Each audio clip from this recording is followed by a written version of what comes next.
Welcome to the Own It Powercast, the place to be when you get serious about making big changes and accelerating growth in your life and in your relationships.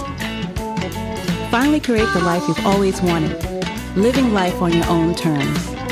Learn how to take your fear and turn it into powerful choices that will create sustained change. Now your host, Mary Baker.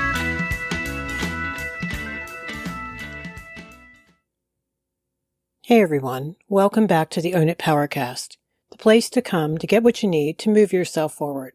Hey, it's Mary Baker and welcome to episode 212 from the vault, episode 144, Healthier Communication, Owning Your Truth. Welcome back to this month, which will be featuring some of your favorite episodes of the show, namely about healthier communication. In this next episode from the vault, we'll get into how in order to have authentic, healthy communication with others, we first have to get honest and clear with ourselves. We talk about what it means to really own your truth, which means owning everything from your feelings, your thoughts, and your needs, to your dreams and everything in between. Owning your truth, all of it, every last bit of it. Because when you do, you will instill more trust and safety in your relationships. Owning our truth when we communicate, I think, creates self-confidence and helps to create that emotional trust and safety with others. In this episode, we explore why we might struggle to do this naturally, and we note some of the great benefits we can experience as we get better at it. So here we go, episode 144.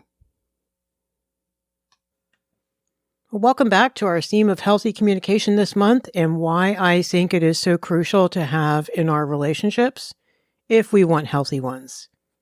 Last week, if you joined us, we talked about how being clear and direct is so important if we want to be open and safe for people to talk with us, and I think to have emotional trust in our relationships. Well, today I want to focus on another integral part of creating safety, and one you hear me talk about all the time here on the show, and hence the name of the show, owning it. Owning your truth, all of it, and every last bit of it. Because when you do, you will instill more trust and safety within yourself and in your relationships. Okay, so why does this matter so much? So remember how last week we talked about only emotionally honest communication is real, and that we need honest and real to have trust and to feel safe. Being honest and real means being in our truth and allowing other people to be in their truth. We also talked about how emotional dishonesty occurs in so many insidious ways without even telling a lie. Lying by omission, withholding your feelings, hiding what you really think, feel, and need, hiding your anger and yet leaking it out, maybe passive-aggressively, not really expressing your wishes or desires. And we talked about how that it creates a distance. It creates a vibe that even if you can't put your finger on it, you feel it.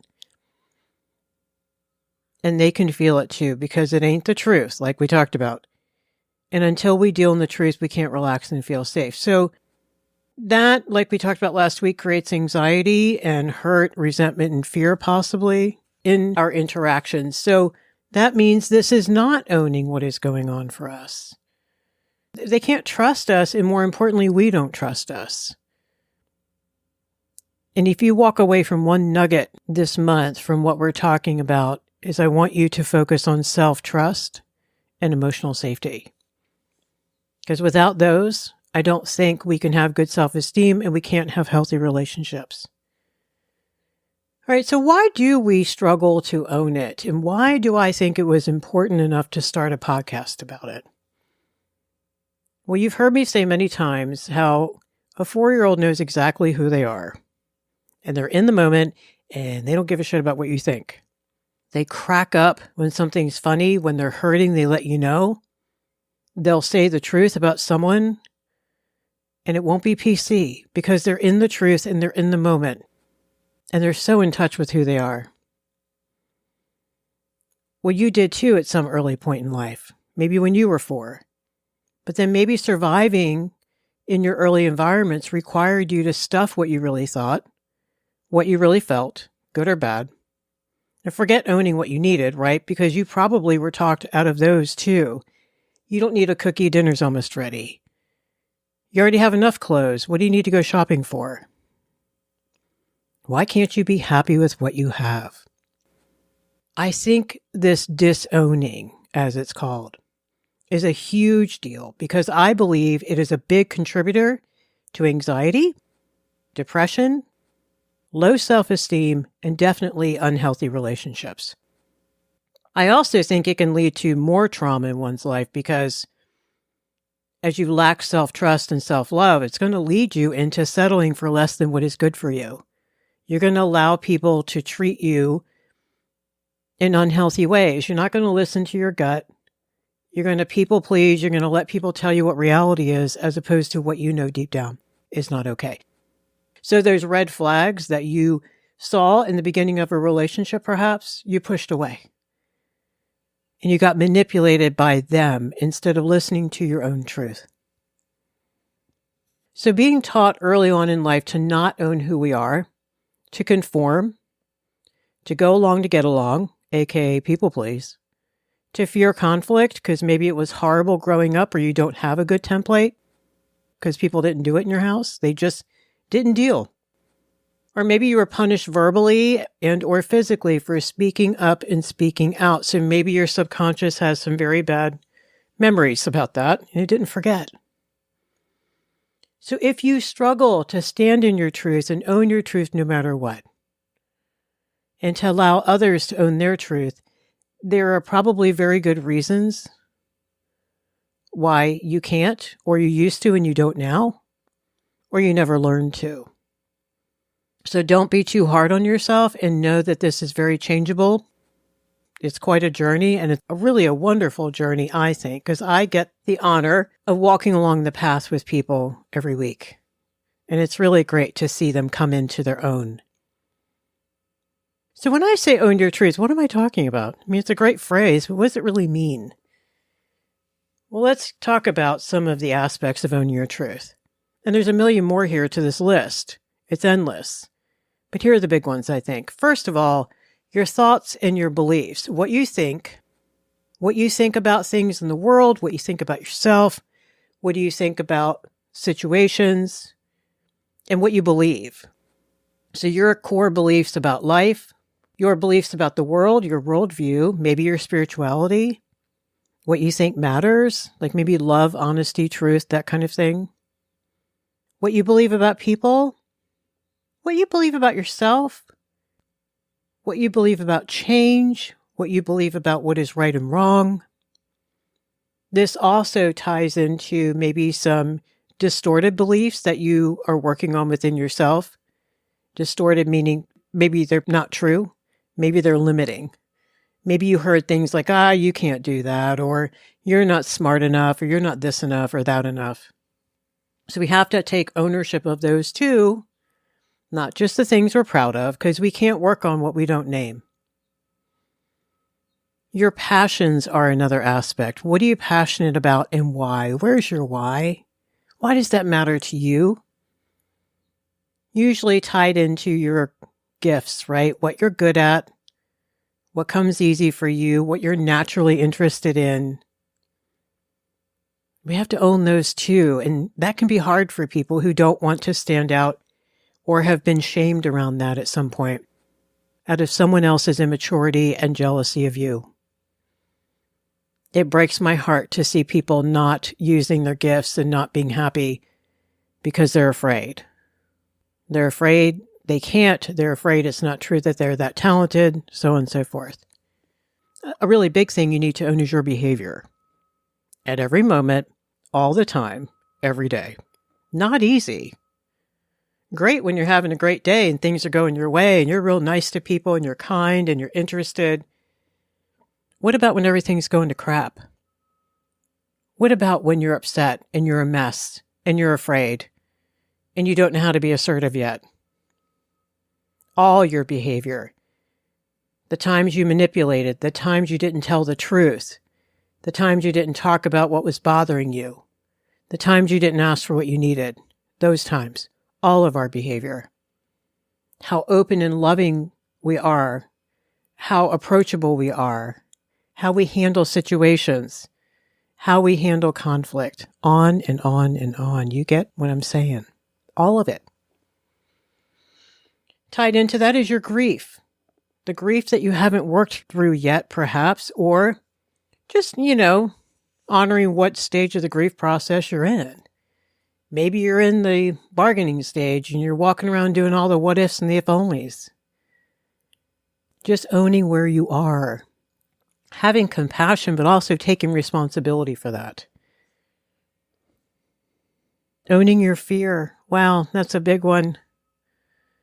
Fear is just the root of all evil. Within fear, here are your struggles.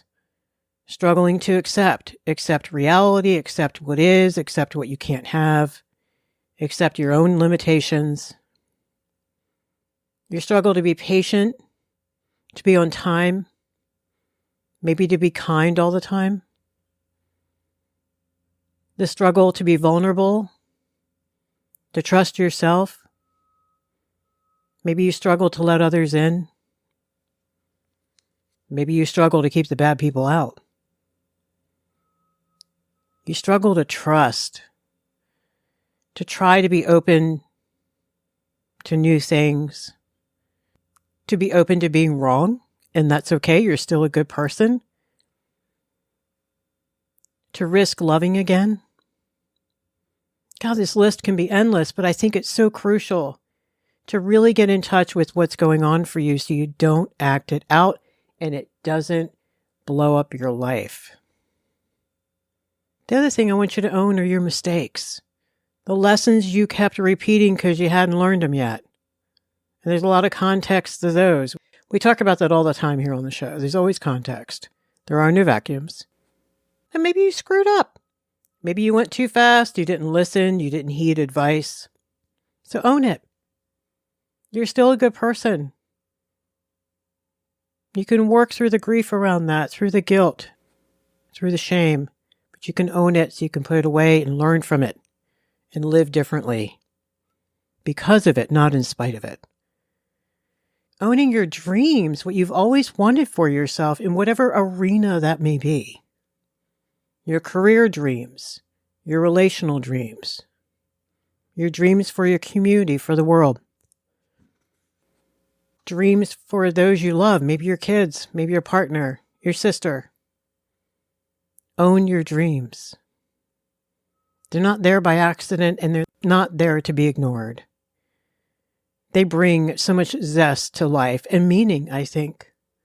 Your dreams should be tied in with your passions and your talents and your sense of purpose. Okay, so hopefully that gives you a good sense of what I mean by owning it. Owning all of the aspects of you. They all matter. When we own more and more of ourselves, our insides match our outsides. Because it's such a wonderful payoff. I mean, you're going to feel so much more grounded and confident as you go. You're going to trust yourself more because you're no longer lying to yourself and therefore the world about who you really are. You're owning all the parts, the good, the bad, the ugly. Others are going to trust you and naturally feel safer with you, emotionally safer. And it allows them to become more genuine too and reveal more of who they really are. And then you guys can bond so much better. I think it's the only way to have healthy relationships with yourself and others. I think it's the only way to be proud of who you are.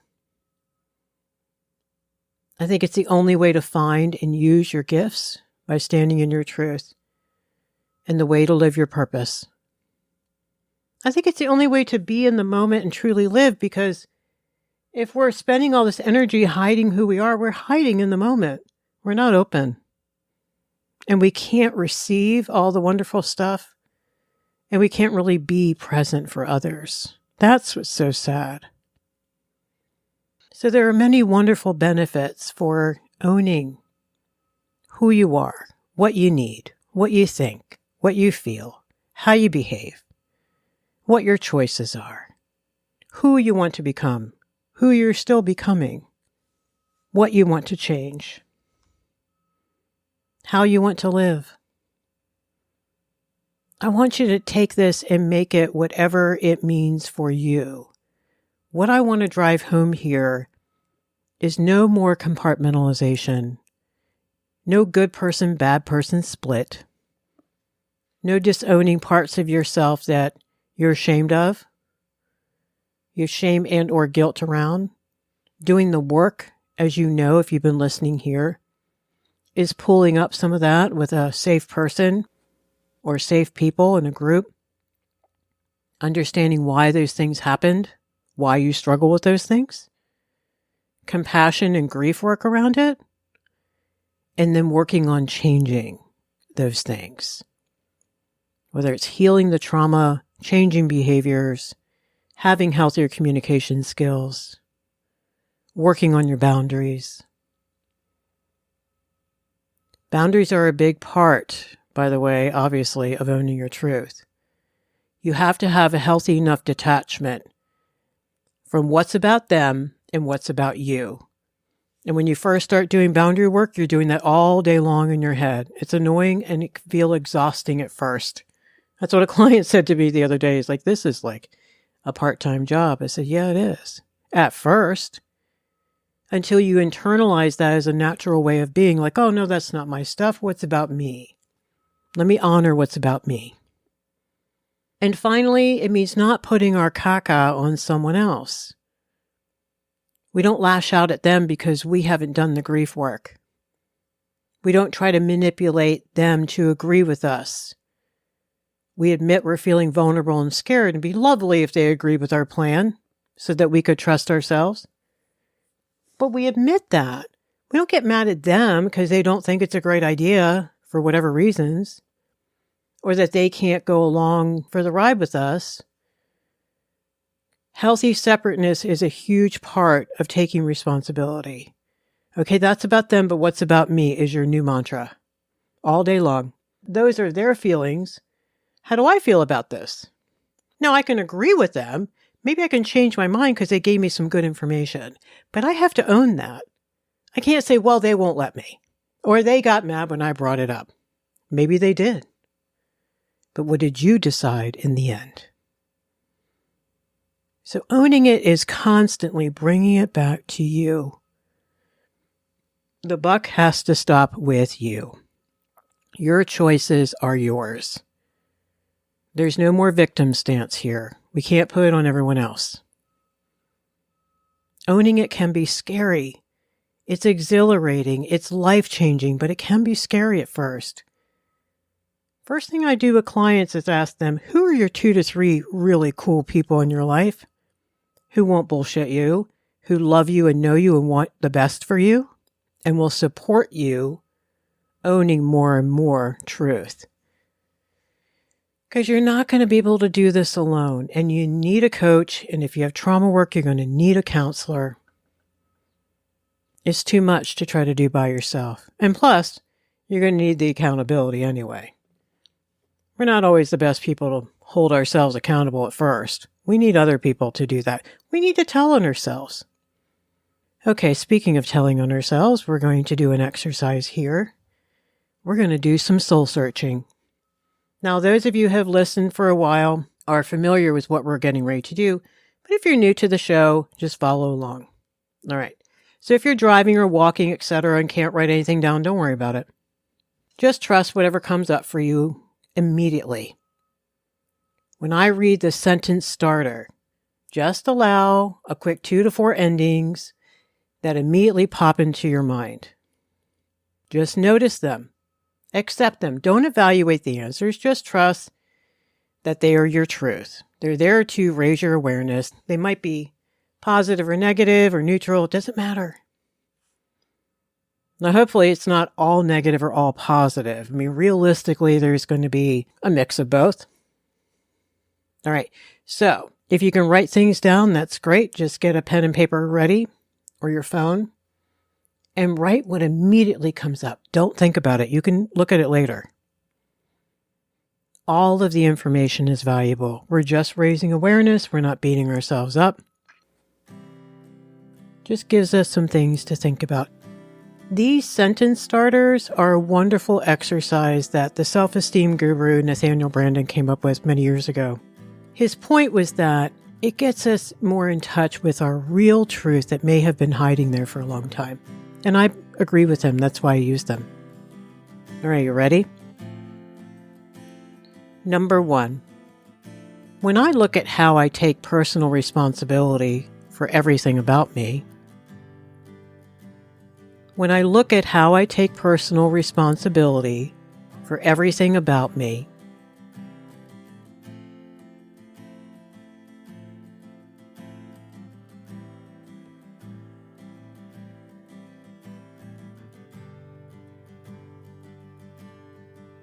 Number 2, growing up, my caregivers looked at owning their truth as. Growing up, my caregivers looked at owning their truth as.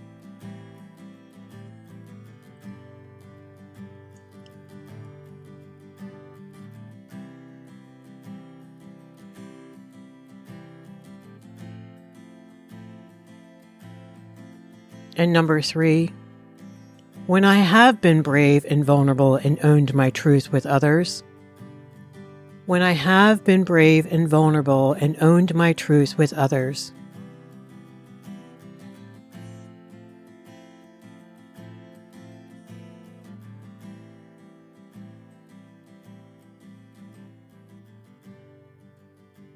okay, so what came up for you when you heard those sentence starters?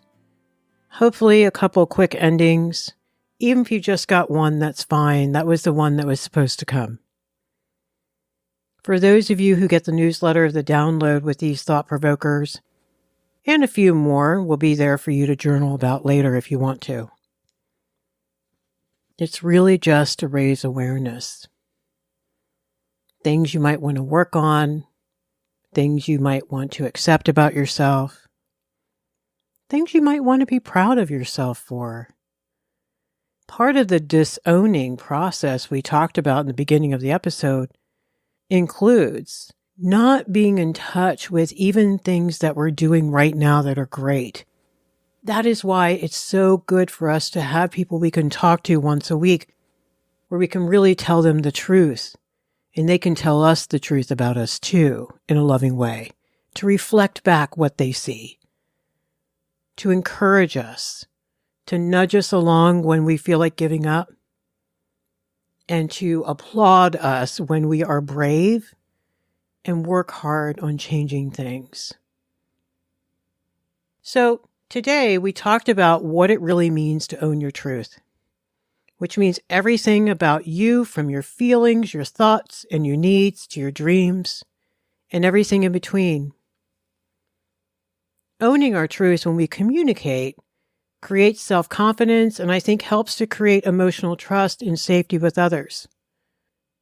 We explored why we may struggle to do this naturally, and noted some of the great benefits we can experience as we get better and better at it. All right, thank you so much for joining me today. May you stay healthy, stand in your truth as much as you can, at least in your heart, and hold on to hope. Find something good in yourself today and look for some good out there. And if you see it in someone else, please tell them. They may really need to hear that. Okay, so there you go. All the benefits of owning your truth and making it real by sharing it out loud. We discussed the concept in that episode of fully embracing your authentic self, which means really getting in touch with your emotions, your thoughts, your desires, and your aspirations. Essentially every aspect of your being. By truly owning your truth, and without holding anything back, I think you establish a stronger foundation of self-trust and emotional safety with others. You know, when we communicate while staying true to ourselves, I think it enhances our self-assurance, and it makes people feel safer to be around us. In the episode, we also talked about the obstacles we might face in embracing our truth naturally. And we highlighted the numerous advantages, though, that come along with honing this ability. It is so worth it. Speaking of, don't miss this Wednesday's Facebook Live at 7 p.m. Eastern, because it's going to be all about being courageous in our conversations. Just hit the link in the show notes to join, and if you have any questions around that, just message me on social or send me an email. Thank you so much for being here today. I hope you grab something that you can use, and pass this episode on if you think someone else could benefit from it. And if you don't have the newsletter already, go to ownitpowercast.com and sign up there. All right, so pay it forward, keep focusing on you, and I'll see you next time.